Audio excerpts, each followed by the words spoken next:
কোরআনে কারিমে রব্বুল আলামিন বলেন, ওয়ালা তাকুলু লিমাই ইয়ুকতালু ফি সাবিলিল্লাহি আমওয়াত বাল আহইয়াউ ওয়ালাকিন লা তাশউরুন।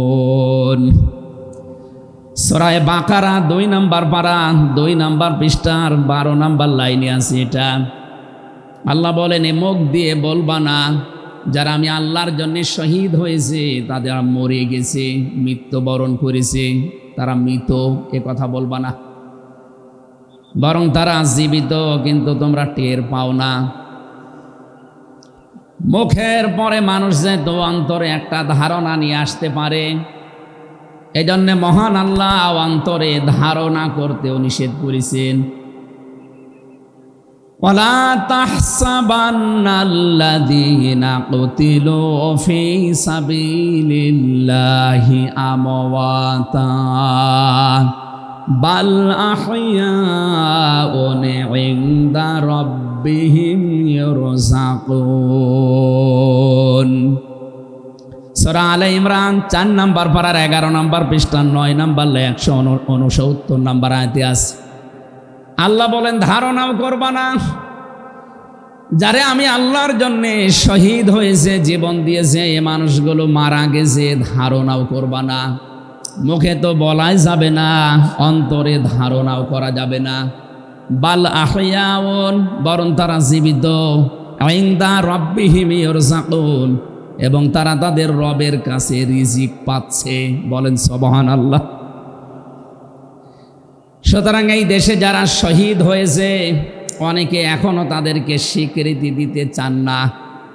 বিশেষ করে 2006 সালের 28 অক্টোবর থেকে শুরু করে 2024-এর 5 আগস্ট পর্যন্ত এ দেশের জন্যে, মানবতার জন্যে, ইনসাফের জন্যে, ন্যায় বিচারের জন্যে, মানবতার জন্যে, বৈষম্য দূর করার জন্যে যারা জীবন দিয়েছে, নির্দ্বিধায় আমরা বলতে পারি এ মানুষগুলো শহীদ। শহীদ আবু সাইদ, শহীদ মুগ্ধ, শহীদ রায়হান, শহীদ ফয়সাল, 2732 জন মানুষ আগস্টের 5 তারিখের আগ পর্যন্ত সবগুলো শহীদ। আল্লাহ যেন শাহাদতের সর্বোচ্চ মাকাম তাদেরকে নসিব করেন, বলেন আমিন। শহীদ আল্লামা দেলাওয়ার হোসাইন সাইদি রহমতুল্লাহ আলাইহি যদি বেঁচে থাকতেন, আজকের এই সিলেটের ময়দানে তিনি আসতেন। কোরআনে কারিম শুনে হাজারো মানুষ হয়তো দিনের দিশা পেত, তো জালেমরা তাকে ধোঁকা দিয়ে জেল থেকে বের করেছিল, আমার সামনে দিয়েই বের করে নিয়ে গিয়েছিল। ওরা ধোঁকা দিয়ে ওনাকে আগের দিনও দেখলাম কি সুন্দর কথা বলছিল, আমাকে উপদেশ দিচ্ছিল। পরের দিন শুনলাম যে না, উনি অসুস্থ, পোড়াটাই বানোয়াট। যে বলছে আপনি অসুস্থ, চলেন আপনাকে হাসপাতালে নিয়ে যাই, ওখান থেকে চিকিৎসার মাধ্যমে আপনাকে ছেড়ে দেওয়া হবে।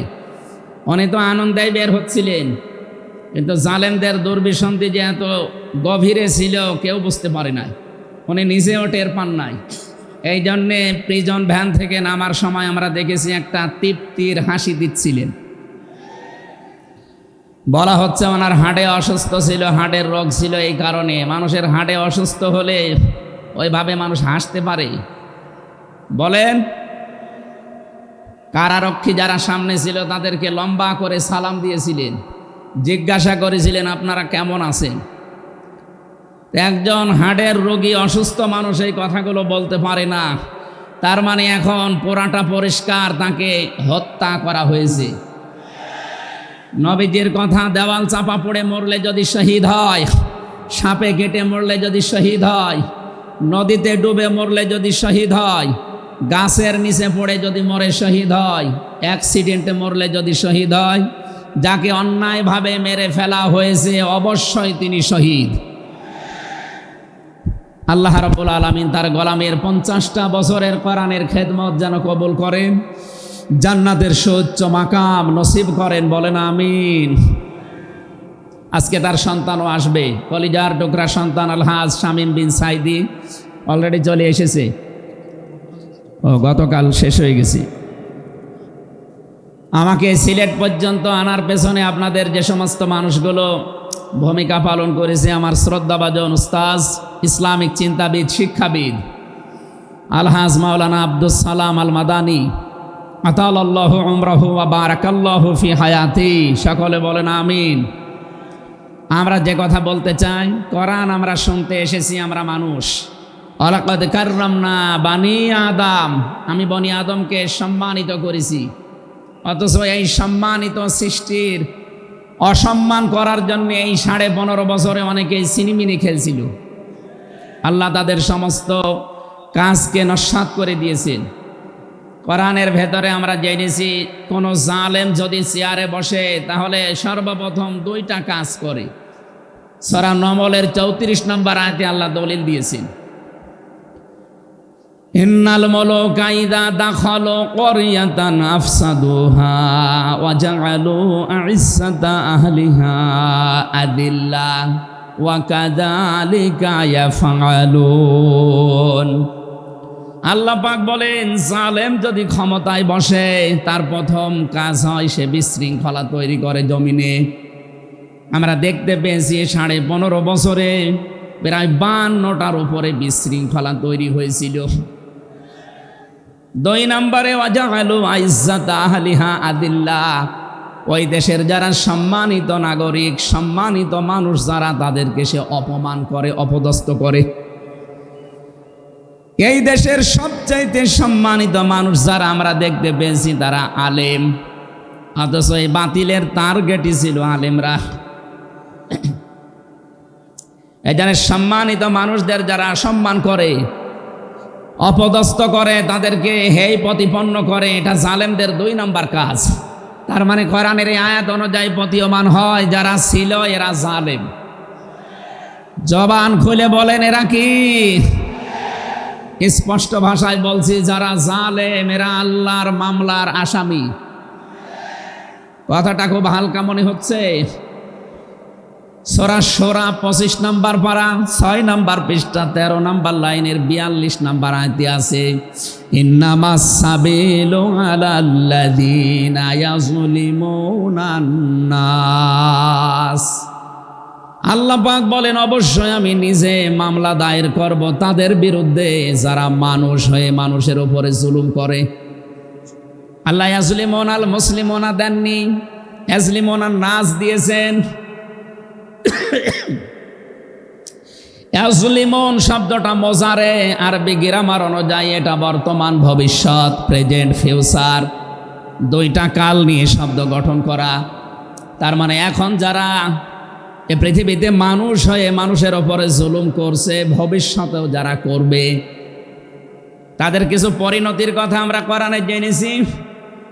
রব্বুল আলামিন জানিয়েছেন সূরা নমলের 52 নম্বর আয়াতে, ফাতিলকা বুয়ুতুহুম খাবিয়াতাম বিমা যালামু। হে নবী, একটু তাকান জালেমদের এই বাড়ির দিকে। এই সেই ঘরগুলো, জুলুম করার কারণে ঘর আমি আজ পরিত্যক্ত বানিয়ে দিয়েছি, জনশূন্য করে দিয়েছি, উজাড় গৃহ বানিয়ে দিয়েছি। সিলেটবাসী, আয়াতটা যে কত বাস্তব, যদিও এটা লূত নবী আলাইহিস সালামের উম্মতদেরকে ইশারা দিয়ে আল্লাহ নাজিল করেছিলেন। তা আমার আয়াতটা পড়ার পর, ব্যাখ্যা বিশ্লেষণ দেখার পরে মনে হচ্ছে 2024 সালের 5 আগস্টের বিকালবেলা আল্লাহ আবার নাজিল করেছেন। আল্লাহ যেন তার কুদরতি আঙ্গুল দিয়ে দেখাচ্ছেন, এই সেই ঘরগুলো খাবিয়াতান, আমি জনশূন্য করে দিয়েছি, পরিত্যক্ত বানিয়ে দিয়েছি, বিমা যালামু, জালেমদের জুলুমের কারণে। এর বাস্তব প্রমাণ আমি কুষ্টিয়ায় হানিফ সাহেবের বাড়িটা দেখতে পেয়েছি। বিকাল 5টা বাজতে বাজতে মানুষ বাড়ি না ইট পর্যন্ত রাখে নাই, পায়খানার প্যান পর্যন্ত খুলে নিয়ে চলে গেছে। এতটুকু আল্লাহ শেষ করেননি, এর পরের শব্দ আমাদের জন্যে। আল্লাহ তাআলা জানিয়েছেন বিমা যালামু, জালেমদের জুলুমের কারণে ওই জায়গা পর্যন্ত আল্লাহ অভিশপ্ত বানিয়ে দেয়। বাংলাদেশের 630টা থানা কম বেশি প্রায় জায়গায় আমার যাওয়া হয়ে গেছে। আমি দেখতে পেয়েছি জালেমদের কোনো চিহ্ন অন্তত এদেশে আর নেই। ফাকতিয়া দাবিরুল কওমিল্লাযিনা যালামু, আল্লাহ বলেন জালেমদের শিকড় কাটা হয়ে গেছে। কতিয়া এটা মজহুল, এর ফাইল বা কর্তা জানা নেই। আল্লাহ বলেন জালেমদের শিকড় কাটা হয়ে গেছে, কে কেটেছে জানা নেই। সারা দেশে জালেমদের বাড়ি ঘরগুলোর দিকে এখন একটু তাকান। আমি তো যেই কয়টার দিকে তাকালাম দেখি মানুষ 8-9 জন 10 জন করে যায়, কেউ এদিকে কেউ এদিকে কেউ এদিকে, সব মনে হচ্ছে জামাতবদ্ধ টয়লেট চলছে। আল্লাহ জালেমদের বাড়ি পর্যন্ত অভিশপ্ত এমনি করে নাই, আমাদেরকে শিক্ষা দিতে চেয়েছেন এটা। এদের এত বড় শিকড় যদি সমলে আমি উপড়িয়ে ফেলতে পারি, ইন্না ফি যালিকা লাআয়াতাল লিকাউমিন ইয়ালামুন। এখানে লামে তাকিদ আছে, এখানে কত আলেম বসে আছে, শব্দ শুরুই করেছেন আল্লাহ ইন্না দিয়ে, মাঝখানে লামে তাকিদ দিয়েছেন। আল্লাহ পাক বলেন অবশ্যই এর ভেতরে শিক্ষা আছে। কাদের জন্যে? যারা জ্ঞানী সম্প্রদায়। সুতরাং এটা যেহেতু রেকর্ড হয়, সারা বাংলাদেশে কালকে ছড়াবে। সবাইকে উদ্দেশ্য করে বলছি, জালেমদের এত বড় শিকড় যদি আল্লাহ কেটে ফেলতে পারে, আগামীতে যারা চেয়ারে বসবেন ক্ষমতায়, তারা খুব চিন্তা ভাবনা নিয়ে রাষ্ট্র চালাবেন, আপনার দ্বারা যেন জনগণের উপরে জুলুম হয়ে না যায়। যদি আপনার দ্বারা জুলুম হয়, আগামী 5 বছর পরে আপনার বাড়িও দেখবেন শ্মশান হয়ে গেছে।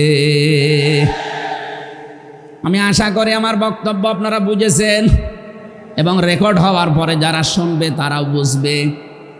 আমি এটা বলতাম না, আমি দেখতে পাচ্ছি কিছু মানুষ ইদানিং উলট পালট কথা বলছে। এ কারণে আমি ইঙ্গিত দিলাম, এখনই যদি আপনি এরকম কিছু বলেন, কিছুদিন পরে বলতে পারেন না। গতকালকে এক নেতা এটা জানিয়েছে যে 15 বছর তো কোরআনের অনুষ্ঠানে অনুমতি লাগতো, আমরা যদি আসতে পারি অনুমতি দেব না। তা আপনি এ কথা বলবেন আমরা জানি, তো কিছুদিন পরে বলতে পারলেন না, আগেই বলে দিলে মানুষ তো সব চিনি ফেলবে। এই জন্যে আমার মনে হয় আপনি ভুল করে ফেলেছেন। আপনি আস্তাগফিরুল্লাহ বা তওবা করে নেবেন, থুক্কু এরকম কিছু দিয়ে অন্তত ফিরে আসবেন যে না, এটা এখন আমি বলবো না, কিছুদিন পরে বলবো। মানুষকে আল্লাহ সম্মান দিয়েছেন, সেই মানুষের উপরে যারা জুলুম করে তারা আল্লাহর কেসের আসামি। পুলিশের কাজে বাধা দেন, পুলিশ বাদী মামলা হবে। আর যারা মানুষ হয়ে মানুষের উপরে জুলুম করে তারা আল্লাহবাদী মামলার আসামি। আল্লাহ কিন্তু ইয়াজলিমুন আল মুসলিমুনা দেননি, যে মুসলমানদের উপরে যারা জুলুম করে ইয়াজলিমুনা নাস দিয়েছেন। বলেন তো হিন্দু কি মানুষ না? আরো আসতে বলেন। এই যে বাইরের দেশের যে সমস্ত আন্তর্জাতিক রিপোর্টগুলো আছে, ভয়েস অফ আমেরিকা এবং মাইক্রোসফট, সব খ্রিস্টানরা ইহুদিরা এরা চালায়। এরা রিপোর্ট দিচ্ছে সারা বিশ্বের 257টা দেশের ভেতরে সবচাইতে নিরাপদে সাম্প্রদায়িক সম্প্রীতি নিয়ে বাস করছে বাংলাদেশের মানুষ। অথচ এই 54 বছর মিথ্যাচার করে বিশ্বের মোড়লদের কাছে আমাদেরকে অনেকেই কালার করার চেষ্টা করেছে। তারা এতদিন মানুষকে শুনিয়েছে বাংলাদেশে সংখ্যালঘু নির্যাতন হয়, এটা তাহা মিথ্যা কথা। যারা এটা ছড়িয়েছেন সারা বিশ্ব তাদেরকে এখন ধিক্কার দিচ্ছে, ঘৃণা জানাচ্ছে। তারা বলছে এই বাংলাদেশ নিয়ে যারা মিথ্যাচার করছে ওদের জন্মটাই মিথ্যার উপরে। আপনি মাইক্রোসফট দেখেন, তারা রিপোর্ট দিয়েছে সারা বিশ্বের সবচাইতে বেশি মিথ্যা তথ্য ছড়ানো হয় ভারতে। আমি নাম নিতে চাইছিলাম না, বেরিয়ে গেছে। ওদের নাম আমার নিতে মনে বলে না। আমি ঘৃণা করি ওদের উগ্রপন্থী কিছু মানুষকে। হিন্দু ভাইরা আমাদের শত্রু না, কিছু উগ্র আছে যারা জঙ্গি, ওরা এই নামটা মুসলমানদেরকে দিয়েছে। অথচ সবচাইতে বড় জঙ্গি এই উগ্র হিন্দুরা। এদের কারণে আজ হিন্দু সমাজেরও বদনাম হয়ে যাচ্ছে। পরিষ্কার কথা শোনেন বাংলার মানুষেরা, একটা মুসলমানকে যদি আঘাত করেন একটা গোনা হবে, কোন অমুসলিমের গায়ে, হিন্দুর গায়ে যদি আঘাত করেন ডবল গোনা হবে, একটা জুলুমের গোনা আর একটা আমানতের খেয়ানত করার গোনা। তারা আমাদের কাছে আমানত না, কথা বলেন না কেন? অথচ 15.5 বছরে আমরা আমানতের অনেক খেয়ানত করে ফেলেছি। আগামীতে এই খেয়ানত হবে না ইনশাআল্লাহ। বিশ্ব ইসলামী আন্দোলনের সর্বজন শ্রদ্ধাভাজন নেতৃত্বে যিনি আছেন, আপনাদের সিলেট বিভাগের কৃতি সন্তান, উনি অলরেডি জানিয়ে দিয়েছেন এদেশে যদি ইসলাম আসে সবচাইতে বেশি নিরাপদে থাকবে অমুসলিমরা। এই জন্যে গাইবান্ধায় দেখলাম একটা অনুষ্ঠানে, তার আগে একজন হিন্দু পুরোহিত ঠাকুর বক্তব্য দিচ্ছিল যে এই দেশে আগস্টের 5 তারিখের পর থেকে সবচাইতে বেশি নিরাপদে আছি আমরা অন্য ধর্মের লোকেরা। আমরা একথা বিশ্বাস করি, যদি দেশে ইসলাম আসে সবচাইতে বেশি নিরাপদে থাকতে পারবো আমরা। এই জন্য তারাও মনে প্রাণে ইসলাম এদেশে কায়েম হোক এটা চাচ্ছে, বলেন আলহামদুলিল্লাহ। এই জন্য হিন্দুরা আমাদের শত্রু না। আল্লাহ বলেন যারা মানুষ হয়ে মানুষের ওপরে জুলুম করে, অত্যাচার করে, এরা আমি আল্লাহর মামলার আসামি। যারা বিশ্বজিৎকে হত্যা করেছেন তিনি আমার সাথে জেলখানায় 3 বছর ছিল, সে ফাঁসির মামলার আসামি। এখন 30 বছর তারা জেল খাটা লাগবে, যাবজ্জীবন জেল হয়ে গেছে। শাওন ছেলেটার নাম, বাড়ি খুলনা, আমাকে মাঝে মাঝে এই তালিকা করার জন্য আসতো, আমাদের রাইটার ছিল। এসে আমার কাছে কান্নাকাটি করে বলতো, হামজা ভাই জীবনে যা ভুল করেছি। এই বিশ্বজিৎ ছেলেটা বারবার আমাকে বলছিল যে কিসের জামাত ইসলাম, কিসের শিবির, ভাই আমি তো মুসলমানই না। আপনার যদি বিশ্বাস না হয় তো আমি কাপড় চোপড় খুলি, তারপরও আমরা তারে মানি নাই। কপের পরে কপ দিয়ে জায়গায় শেষ করে দিয়েছি। এখন এই যে আমার মা বাবা আমার আর পরিচয় দেয় না, এমনকি আমার যাদের কথা মতো এ কাজ করেছিলাম তারাও আর কোনো খোঁজ খবর নেয় না। 30টা বছর এখন আমার জীবন থেকে নষ্ট হয়ে যাচ্ছে। উনি আমাকে জানিয়েছিলেন, এই জন্যে আমি বললাম। উনি বলেছে আপনি বাইরে যদি যেতে পারেন জনগণকে সতর্ক করবেন, কেউ যেন কারো উস্কানিতে পা দিয়ে অন্তত জীবনটা নষ্ট করে ফেলে না ফেলে। এই জন্য এই মেসেজটা পৌঁছালাম। অনেকে উস্কানি কিন্তু দিচ্ছে। আগস্টের 5 তারিখের পর থেকে উস্কানি আরম্ভ হয়েছে বাংলাদেশকে বিশৃঙ্খল করার জন্যে বিভিন্ন কায়দায়। একটাও হালে পানি নেয়নি, এখন আবার অন্য একটা নতুন ফর্মুলা আরম্ভ করেছে, এইটাও হালে পানি নেবে না ইনশাআল্লাহ।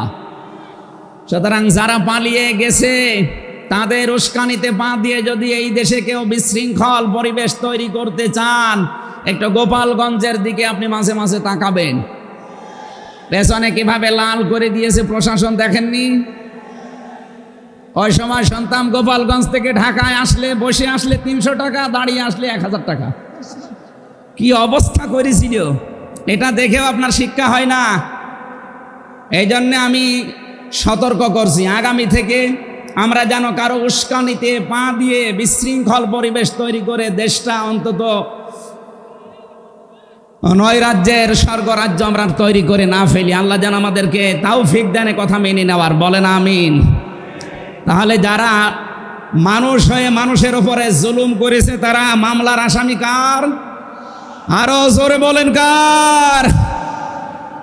বৈষম্য বিরোধী ছাত্র আন্দোলনে যারা 9টা দফা দিয়েছিল, আমি কোরআনে কারিমের সাথে প্রায় 6টা দফা পেয়েছি।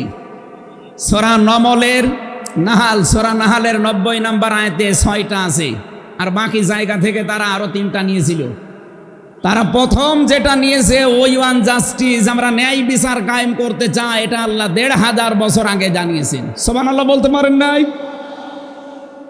আমরাও তো চাই এদেশে ন্যায় বিচার কায়েম হোক, কথা বলেন ঠিক কিনা?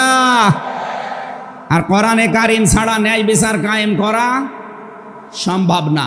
আমান আমিলা বিহি ওজেরা আমান হাকামা বিহি আদালা। যদি কেউ আমল করে কোরআনের, তাকে আল্লাহ পুরস্কার দেবে। কেউ যদি এই কোরআনের ন্যায় কোরআনে কারিম কায়েম করতে পারে তাহলে সে ন্যায় বিচার কায়েম করতে পারবে।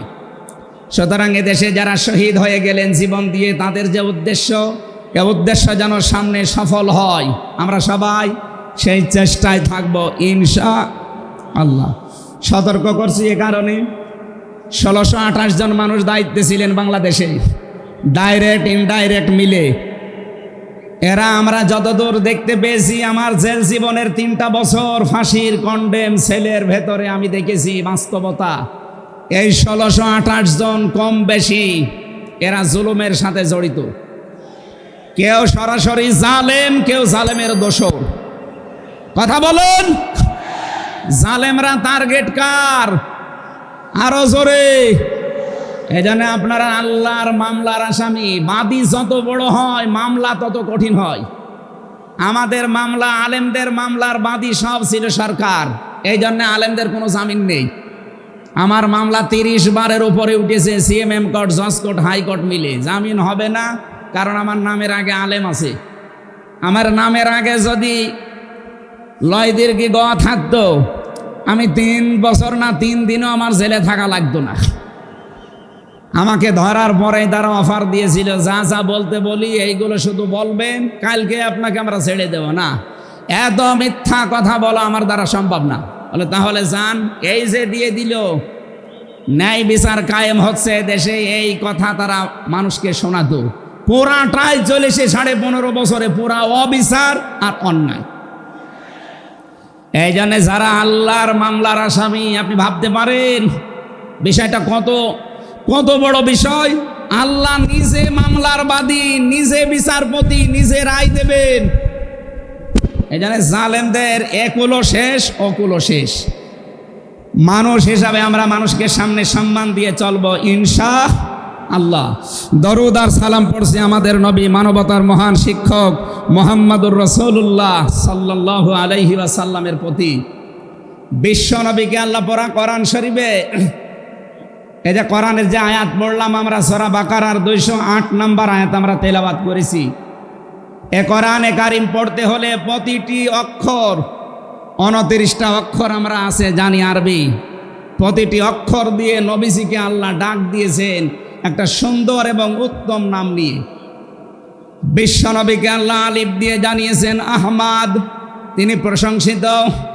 বা দিয়ে আল্লাহ জানিয়েছেন আমার নবী বাশির, তিনি সুসংবাদদাতা। তা দিয়ে আল্লাহ জানিয়েছেন আমার নবী মুত্তাকি, তিনি পরহেজগার। সা দিয়ে আল্লাহ পাক জানিয়েছেন আমার নবী মুদ্দাসসির, তিনি কম্বলওয়ালা। জিম দিয়ে আল্লাহ জানিয়েছেন আমার নবী জামিল, সুন্দর।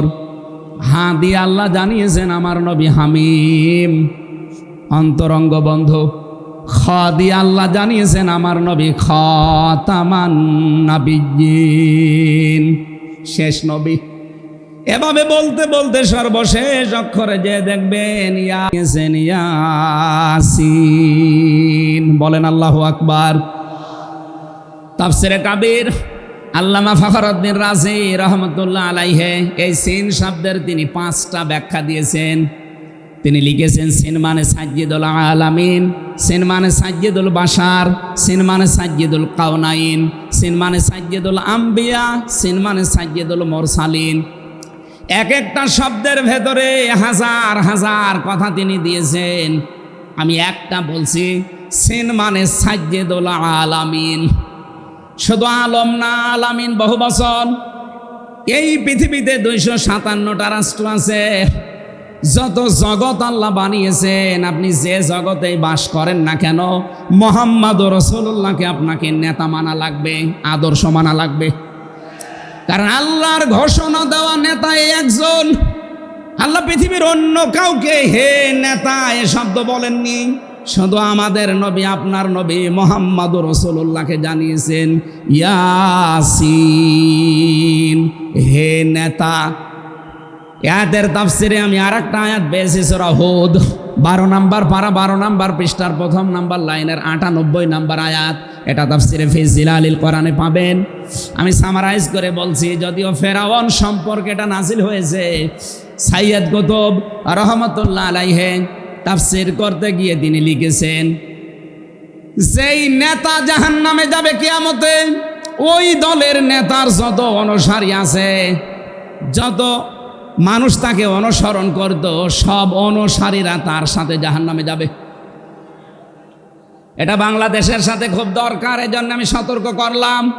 আপনার বিবেকের কাছে প্রশ্ন করে এটা নেতা নির্বাচন করবেন, এটা দুনিয়ার বিষয় হলে আমি বলতাম না, এটা আখিরাতের সাথে রিলেটেড। যার নেতা ঠিক নেই ওই নেতা যদি জাহান্নামে যায়, ইয়াকদুমু কওমাহু ইয়াউমাল কিয়ামাতি ফাআওরাদাহুমুন নার ওয়া বিইসাল বিরদুল মাওরুদ। জোরে বলেন আল্লাহু আকবার। সিলেটবাসী, সারা বাংলাদেশ এখন আমার সামনে, এই যে দেখতে পাচ্ছেন না, সারা বাংলাদেশে ছড়াইয়া যাচ্ছে। যাদের নেতা ঠিক নেই, আদর্শ ঠিক নেই, এক্ষুনি আপনি তওবা করে ঠিক করবেন। সত্যি বলছি, যাদের নেতা ঠিক নেই ওই নেতা যদি জাহান্নামে যায়, আল্লাহর কসম আপনাকে ওর সাথে জাহান্নামে যাওয়া লাগবে। নেতৃত্ব দেওয়ার জন্য গুণ বললাম কয়টা? বলেন বলেন। আপনি সূরা বাকারার 247 নম্বর আয়াতটা দেখবেন। ক্বালা ইন্নাল্লাহা আসতাফাহু আলাইকুম ওয়া যাদাহু বাসতাতান ফিল ইলমি ওয়াল জিসম ইলা আখিরি আয়া। আল্লাহ নিজে জানিয়েছেন এই পৃথিবীতে কেউ যদি নেতৃত্ব দিতে চায় তার প্রথম নাম্বারে জ্ঞান লাগবে। জোরে বলেন, কি লাগবে? আপনি যাকে মেনে চলেন, যার না নেতৃত্ব মানেন, বলেন তো সে জ্ঞানী আপনার দৃষ্টিতে মনে হয়? যে লোকটা কথা বলতে পারে ঈদুল ফিতরের জানাজার নামাজ আগামীকাল অনুষ্ঠিত হবে, ওর জ্ঞান কেমন আপনি টের পাচ্ছেন না? এই কথা বলে না কেন? এই জন্য নেতৃত্ব সামনে কেউ দিতে চাইলে তাকে জ্ঞানী হওয়া লাগবে, আসমানের জ্ঞানী হওয়া লাগবে। যাবতীয় জ্ঞান, জাগতিক জ্ঞান তো লাগবেই, মাস্ট বি। এইটার জ্ঞান লাগবে। কোনটার বলেন? 2 নম্বরে আমি বেশি নেতা হওয়ার জন্য লাগবে। কেউ যদি সীমা লঙ্ঘন করে, কথাবার্তায় কাজে কামে, সে নেতৃত্ব দেওয়ার যোগ্যতা হারিয়ে ফেলে। এটা সূরা শুআরার 152 নম্বর আয়াতে পাবেন। বাংলাদেশে আমরা এই কয়েকদিন ধরে দেখতে পাচ্ছি ডক্টর মিজানুর রহমান আজহারি উনি একটা ইঙ্গিত দিয়েছেন, আর কেউ কেউ তার কথাটা ধরে মাথার কল্লা পর্যন্ত 10 লাখ টাকা ঘোষণা দিয়ে দিয়েছে। আপনার এত টাকা যে একজন মানুষের মাথার দাম আপনি 10 লাখ ঘোষণা দিয়ে দিলেন, তাও আপনি একজন পীর। এটাকে পীর না শয়তান?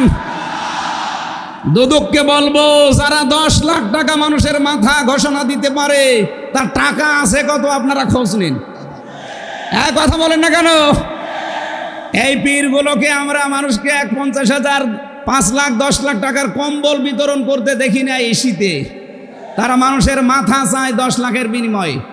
কি হয়েছে? সে একটা অসংলগ্ন কথা বলেছে। এই কারণে আপনি 2 ঘন্টা কথা বলেন তো আমি আপনার 50টা ভুল ধরবো। আমরা 1.5 ঘন্টা 2 ঘন্টা কথা বলে একটা স্লিপ অফ টান হলে সেইটা নিয়ে এই যে কেরামান কাতিবিন উনি একটা কি বলতেছে বলে ফেলেছে। আরে ভাই, আমাদের বয়সই কত? আমার বয়স এখন 33, মিজান ভাই আমার 5 বছরের বড় মাত্র। এসব মিলে নাই তার 38-40 বছর হবে। এখনো তো নবুয়তের বয়সে আমরা পাইনি। কথা বলে না কেন? নবীকে আল্লাহ 40 বছরের আগে নবুয়ত দেয়নি। আমরা তো সে বয়সে এখন মানে পার হতে পারিনি। 2-একটা কথা এদিকে ওদিকে হলে আপনারা মাথা 10 লাখ টাকা। মাথা কি এত ফ্রি? বলেন। কেউ কেউ অলরেডি আবার বলেছে এরা ধর্ম ব্যবসায়ী। এই কথা যেই লোকটা জানিয়েছে মিজানুর রহমান আজহারির নাম নিয়ে যে এটা ধর্ম ব্যবসায়ী, আপনার ঈমান চলে গেছে। কারণ মিজানুর রহমান আজহারির নামের আগে একজন আলেম লেখা আছে, আল উলামা ওয়ারাসাতুল আম্বিয়া, আলেমরা নবীর ওয়ারিস। এই কথা বলেন না কেন? অনেক বড় দায়িত্ব তার মাথার উপরে। নবী যে জানিয়েছেন আনা খাবাল খাতামান নাবিয়্যিন আলা নাবিয়্যা বাদি, আমি শেষ নবী, আমার পরে কোনো নবী নেই।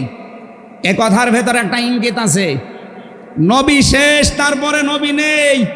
অথচ আদম নবী থেকে শুরু করে হযরতে ঈসা নবী পর্যন্ত আমরা দেখেছি এক নবী শেষ হওয়ার পরে আর এক নবীর উপরে এ দায়িত্ব এসে পড়তো। উম্মতের দায়িত্ব ভার নবীরা নিত, কিন্তু এখন তো নবী নেই। যেহেতু ওনার ঘোষণা আমার পরে আর কোনো নবী নেই, আমি শেষ নবী, এই হিসাবে নবীজি জানিয়েছেন আল উলামা ওয়ারাসাতুল আম্বিয়া, আমি থাকবো না, কিন্তু আলেম থাকবে। এরাই আমার ওয়ারিস, এরাই আমার স্থলাভিষিক্ত। নবীর উপরে কথা বললে যেমন আমল আখলাক আল্লাহ নষ্ট করে দেয়, আলেমদের বিরুদ্ধে, আলেমদের উপরে কারো যদি কথা যায়, তার পেছনের আল্লাহ সব নষ্ট করে দেবে। অহম লা ইয়াশউরুন, কখন যে নষ্ট হয়ে যাবে আপনি টেরও পাবেন না। এই জন্যে সীমা লঙ্ঘন করা যাবে না, কথা এবং আচরণে আপনারা সাবধান থাকবেন। যারা এই সীমা লঙ্ঘনগুলো করছেন, কাদের ইঙ্গিতে করছেন আমরা কিন্তু জানি। মাঝে মাঝে দাদারা এসে আপনাদের কান পড়া দিয়ে যায়, আর আপনারা তখন উল্টা পাল্টা কথা বলতে থাকেন। কেউ না জানলে দেশের আলেমরা কিন্তু আগেই টের পায়, কারণ এরা তাহাজ্জুদের নামাজের সেজদায় আমার আল্লাহর সাথে কথা বলে। কথা বলেন না কেন?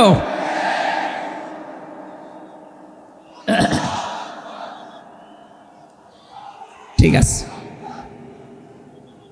এই জন্য যারাই যা কথা বলবে না কেন, কারো কান পড়ায় কান দিয়ে সীমা লঙ্ঘন করবেন না। আমি আশা করি কি বোঝাতে চাই আপনি বুঝেছেন। নেতৃত্ব দিতে হলে সীমার ভেতরে থাকবেন। 3 নম্বরে আমি পেয়েছি সূরা কাহফের 28 নম্বর আয়াতে যে গাফেল হওয়া যাবে না যারা নেতা হবে।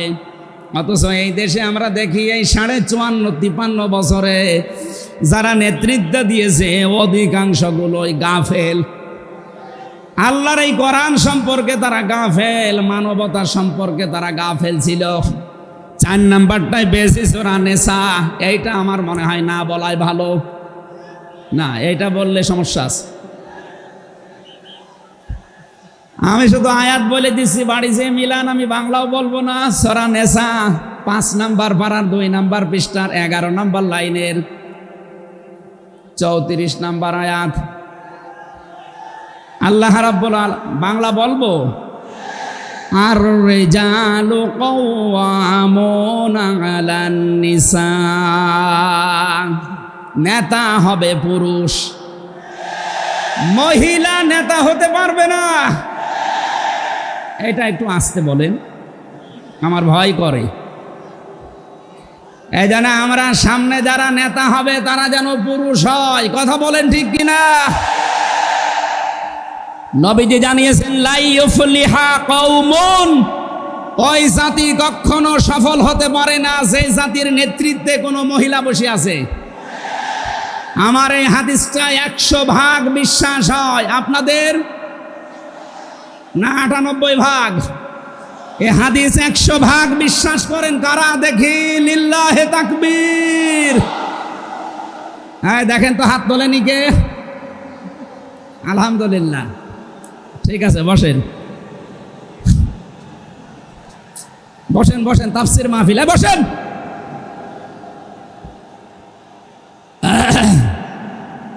এটা যদি আমরা মেনে নিতে না পারি, এই 54 বছরে আমরা যেখানে ছিলাম আরো পেছিয়ে যাওয়া লাগবে। এই জন্য আমরা সামনে এগিয়ে যেতে চাই। কোরআনের সূরা নিসার 34 নম্বর আয়াত, সামনে যদি নেতা হয় পুরুষ মানুষ হবে ইনশাআল্লাহ। আরো জোরে বলেন ঠিক কিনা? 5 নাম্বার পেয়েছি সূরা বাকারা 124 নম্বর আয়াত, কোন জালেম নেতা হতে পারবে না। আমাদের জাতির পিতা হযরত ইব্রাহিম আলাইহিস সালামকে দিয়ে আল্লাহ উদাহরণ দিয়েছেন। আপনি সূরা বাকারার 124 নম্বর আয়াতটা পড়ে নেবেন। সুতরাং যারা জালেম হবেন সামনে তাদের নেতৃত্বে আসার দরকার নেই, আপনি ভিক্ষা করে খান। কথা বলেন না কেন? আমরা অনেককেই দেখতে পাচ্ছি এই যে দ্বিতীয় স্বাধীনতার পর থেকে অনেকেই জুলুম আরম্ভ করেছেন। আপনারা থামবেন। আমরা সবাই মাজলুম এই দেশে, শুধু ওই 14 দল বাদ দিয়ে। সুতরাং আমরা এই মাজলুমগুলো যেন আবার জালেম হয়ে না যায়, তাহলে নেতৃত্ব দেওয়ার যোগ্যতা আমরা হারিয়ে ফেলবো। আল্লাহ যেন আমাদেরকে বাঁচান, বলেন আমিন। সূরা বাকারা আয়াত নাম্বার 208। আমরা একটা মাত্র আয়াত থেকে আজকে তাফসীর করার জন্য বসছি। আমার নির্ধারিত সময় পর্যন্ত যাব।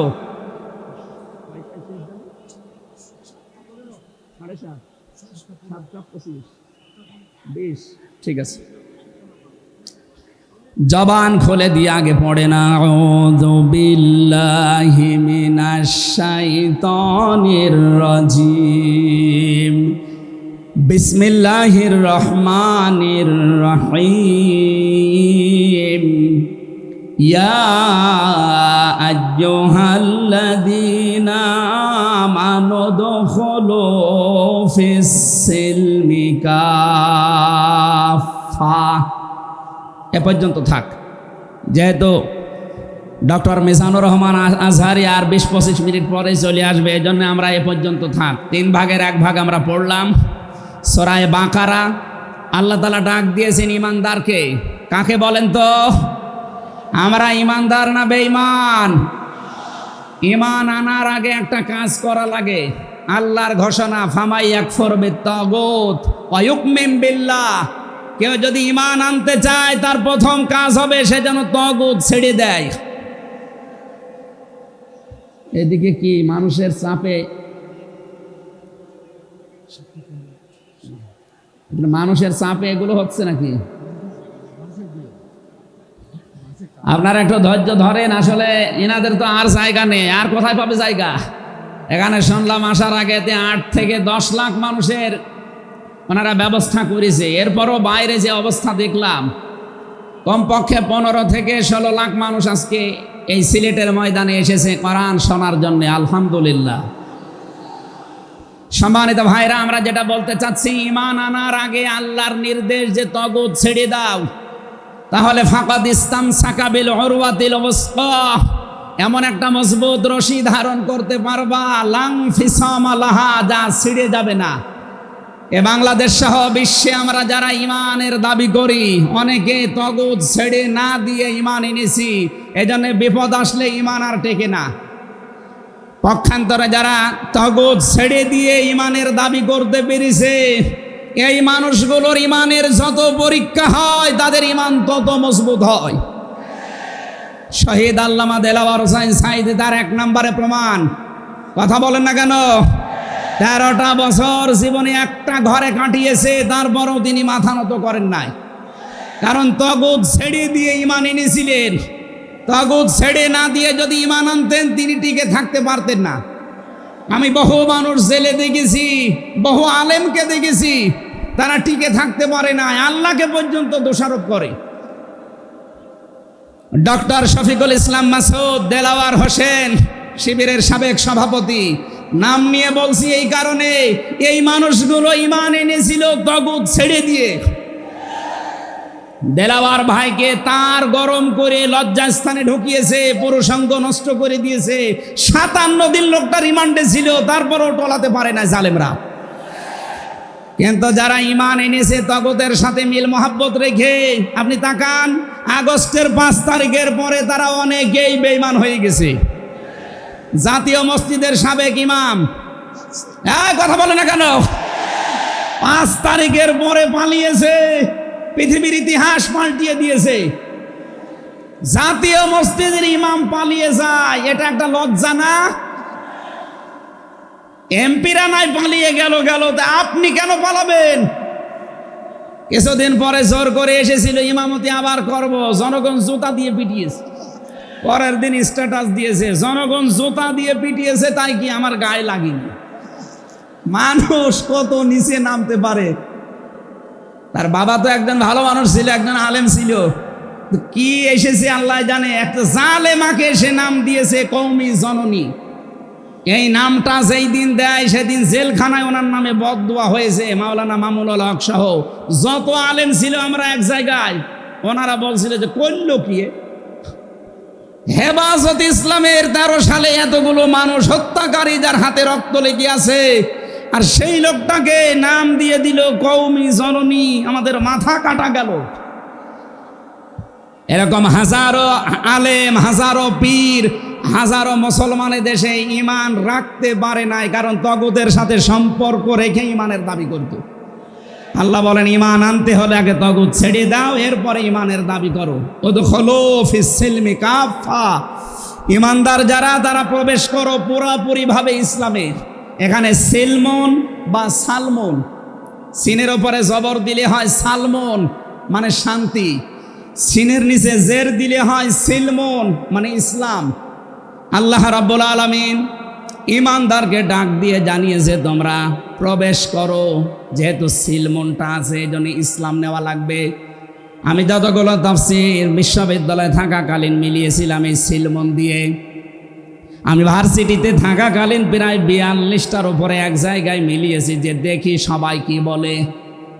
প্রত্যেক মুফাসসির এখানে শান্তি না, এখানে নিয়েছেন তারা ইসলাম অর্থে তোমরা পুরাপুরি ইসলামে প্রবেশ করো। এখন আমরা যদি প্রশ্ন করি পুরাপুরি ইসলামে প্রবেশ করার অর্থ কি, কোরআন শরীফ থেকে আমরা ব্যাখ্যা বিশ্লেষণ দিয়েছি যে 5টা বিষয় যখন দেখবেন আপনার ভেতরে আছে, তখন বুঝবেন আমি পুরাপুরি ইসলামে প্রবেশ করেছি। জোরে বলেন সুবহানাল্লাহ। আমি তাফসীর থেকে যে নোটগুলো নিয়ে এসেছি তার 1 নম্বরে আপনি যখন দেখবেন যে আপনি আত্মসমর্পণ করে ফেলেছেন, 2 নম্বরে আপনার ভেতরে ইখলাস তৈরি হয়েছে, 3 নম্বরে আপনার বিশুদ্ধ আকীদা তৈরি হয়ে গেছে, 4 নম্বরে আপনার চরিত্র উন্নত হয়েছে, 5 নম্বরে আপনার লেনদেনের স্বচ্ছতা এসেছে। এই 5টা কাজ যখন আপনি দেখবেন তখন মনে করবেন যে আমি ইসলামে পরিপূর্ণ প্রবেশ করেছি। এখন বলেন তো আপনার কি 5টা কাজ পরিপূর্ণ হচ্ছে? আত্মসমর্পণ 1 নম্বরে আপনাকে করা লাগবে আমার আল্লাহর সামনে। কার সামনে? এটা দেখিয়েছেন আমাদের জাতির পিতা হযরত ইব্রাহিম। ইদ ক্বালা লাহু রাব্বুহু আসলিম ক্বালা আসলামতু লিরাব্বিল আলামিন। সূরা বাকারা 1 নম্বর পারা 19 নম্বর পৃষ্ঠা 7 নম্বর লাইনের 131 নম্বর আয়াতে আছে। এটা ইবনে কাসিরে পাবেন। আল্লাহ পাক বলেন আত্মসমর্পণ করো। উনি গাছের মাথায় বসে কোড়াল দিয়ে কাঠ কাটছিলেন, ডাক দিয়ে বলে মাবুদ এখানে বসে আত্মসমর্পণ করব কি করে? আল্লাহ পাক বলেন আত্মসমর্পণ এখানে খাতনা করে আত্মসমর্পণ করো। গাছের মাথায় তিনি কোড়াল দিয়ে খাতনা করে বললেন আমি মহাবিশ্বের প্রতিপালকের কাছে আত্মসমর্পণ করলাম, স্যালেন্ডার করলাম। এতটুকু তিনি শেষ করেননি, তিনি ডাক দিয়েছিলেন ইন্তেকালের আগে তার সন্তানদেরকে। ওয়াসাসা বিহা ইব্রাহিম বানিহি ওয়া ইয়াকুব ইয়া বানিয়া ইন্নাল্লাহা আসতাফা লাকুমুদ্দিন ফালা তামুতুন্না ইল্লা ওয়া আনতুম মুসলিমুন। হযরত ইব্রাহিম আলাইহিস সালাম এবং ইয়াকুব এই 2 জন নবী ইন্তেকালের আগে তার সন্তানকে ডাক দেন, হে আমার কলিজার টুকরার সন্তানেরা, ইন্নাল্লাহা আসতাফা অবশ্যই আল্লাহ তোমাদের জন্য মনোনীত করেছেন লাকুমুদ্দিন একটা দিনকে, ফালা তামুতুন্না ইল্লা ওয়া আনতুম মুসলিমুন মৃত্যুবরণ করবা না যতক্ষণ মুসলমান হতে না পারো। এবার আসেন তো ইব্রাহিম আমাদের জাতির পিতা, হযরত ইয়াকুব আলাইহিস সালাম তাদের সন্তানদেরকে ইন্তেকালের আগে নসিহত করলেন যে তোমাদের জন্য আল্লাহ একটা দিন মনোনীত করেছেন। কি মনোনীত করেছেন? দিন কি? এ রাতের পরে যেটা আসবে ওই দিন। বলেন বলেন। কবরে গুরুত্বপূর্ণ যে প্রশ্নগুলো তার ভেতরে এটা একটা, মা দিনুকা, দিন কি? এটা যদি আপনি ক্লিয়ার হতে না পারেন কবরে যে প্রশ্নের জবাব দিতে পারবেন না। এজন্য এই বিষয়টা নিয়ে বিস্তারিত আমাদের জানা শোনা দরকার। দিন বলতে আল্লাহ নিজেই আবার ব্যাখ্যা দিয়েছেন দিন কি জানো? ইব্রাহিম নবী যেটা, ইয়াকুব নবী যেটা তার সন্তানদেরকে বারবার ওসিয়ত করছিল ইন্তেকালের আগে, আল্লাহ তোমাদের জন্য একটা দিনকে মনোনীত করেছেন। সেই দিন হচ্ছে ইসলাম। জোরে বলেন সুবহানাল্লাহ। ইন্নাদ-দীনা ইনদাল্লাহিল ইসলাম। অবশ্যই আমি আল্লাহর কাছে মনোনীত একটাই দিন আছে, তার নাম, আরো জোরে বলেন। এখন পৃথিবীতে প্রায় 4,500-এর উপরে ধর্ম আছে, দিন আছে। 4,500 ধর্মের কোনো দিনের উপরে, ধর্মের উপরে আমার আল্লাহ রাজি নেই, খুশি নেই, তিনি পছন্দ করেন না। একটাই মাত্র দিনকে তিনি মনোনীত করেছেন, পছন্দ করেন, তার নাম ইসলাম। ওমাইয়াবতাগি গায়রাল ইসলামি দীনান ফালা ইউকবালা মিন ওয়া হুয়া ফিল আখিরাতি মিনাল খাসিরিন। সূরা আলে ইমরান 3 নম্বর পারা 20 নম্বর পৃষ্ঠা 4 নম্বর লাইনের 85 নম্বর আয়াতে আছে। এ পৃথিবীতে কেউ যদি ইসলাম বাদ দিয়ে অন্য কোনো নিয়ম নীতি অন্য কোনো দিন অনুসরণ করে ফালাই ইকবাল আমিন, জীবনে আর কোনো কিছু আল্লাহর দরবারে কবুল হচ্ছে না, হবে না। ইকবালা এটা মোজারে, বর্তমান ভবিষ্যৎ, প্রেজেন্ট ফিউচার। এর আগে লান এসেছে, মজারের আগে লান আসলে আরবিতে বাংলা অর্থ দাঁড়ায় জীবনেও হবে না, পশ্চিম কালও সম্ভব না।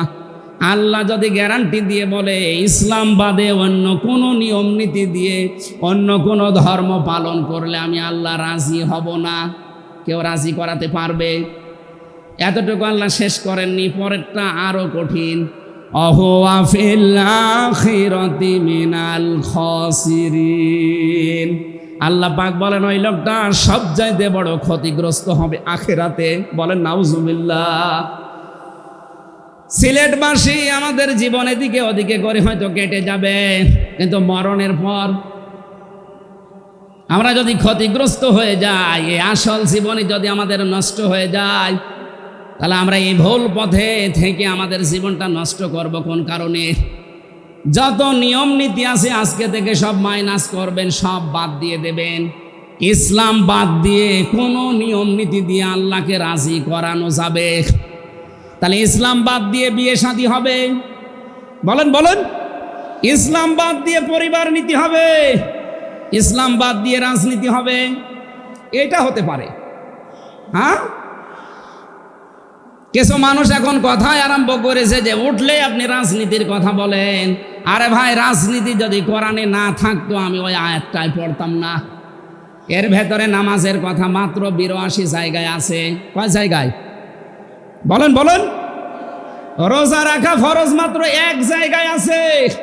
হজ করা ফরজ মাত্র 1 জায়গায় আছে। আর রাজনীতি কোরআন দিয়ে করা লাগবে এটা 903 জায়গায় আছে। সুবহানাল্লাহ বলতে পারেন না?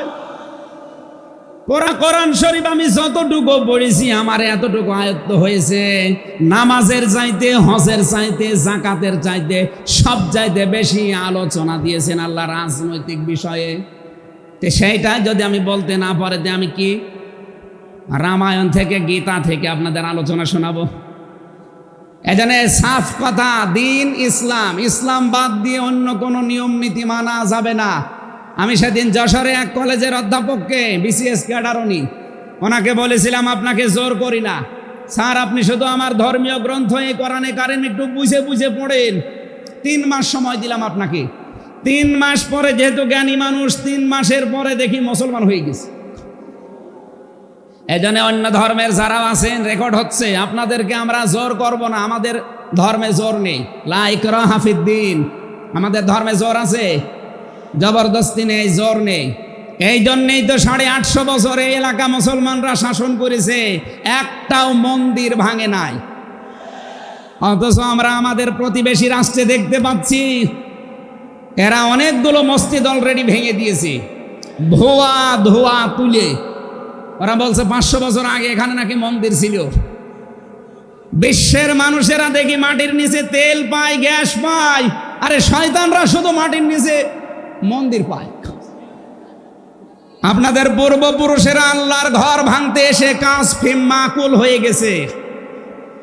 আমরা দেখতে পাচ্ছি আগামীতে আল্লাহর ঘর, মসজিদগুলো ভেঙে দেওয়ার কারণে আল্লাহ নিজে কিন্তু প্রতিশোধ নেবে। কাজ ফিম মাকুল আপনাদেরও বানিয়ে দেবে ইনশাআল্লাহ। এই জন্য প্রতিবেশী হিসাবে সতর্ক করলাম, যদি ভালো লাগে মেনে নিন, ভালো না লাগলে নিজের পায়ে নিজে কোড়াল লাগান। আমার কথার অর্থ বোঝেননি? সুতরাং পৃথিবীতে দিন ইসলাম বাদ দিয়ে কোনো ধর্ম, সব মানুষের বানানো তৈরি করা। অন্য ধর্মের মানুষদেরকে আমরা চ্যালেঞ্জ করছি, আহ্বান জানাচ্ছি, আমাদের এইটা পড়েন, লা ইকরাহা ফিদ্দিন লা রাইবা ফি যালিকাল কিতাবু লা রাইবা ফি। কোনো সন্দেহ নেই, সন্দেহের অবকাশ পর্যন্ত নেই। এখানে আসেন, যদি মনটা আপনার ভালো থাকে, টনি বেলারের শালিকা লরেন বুথকে যেভাবে হেদায়েত দিয়েছে আপনাকেও দিতে পারবে ইনশাআল্লাহ।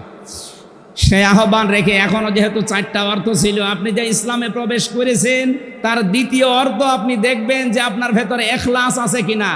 আপনি কি লোক দেখানো কাজ করেন না আল্লাহর জন্য করেন, এইটা দেখবেন। 3 নম্বরে আপনার আকীদা শুদ্ধ আছে কিনা। আজ এই দেশের একটা মাসলুম সংগঠনের উপরে একটা তহমত দেওয়া হয় যে এদের আকীদা ঠিক নেই। আপনার আকীদা কত ভালো, আমি নিচে নামলাম না। 4 নম্বরে উন্নত চরিত্রের অধিকারী হওয়া লাগবে, আর এটা নিতে হবে মুহাম্মদুর রাসূলুল্লাহর কাছ থেকে। 5 নম্বরে আমাদের লেনদেন স্বচ্ছ হওয়া লাগবে।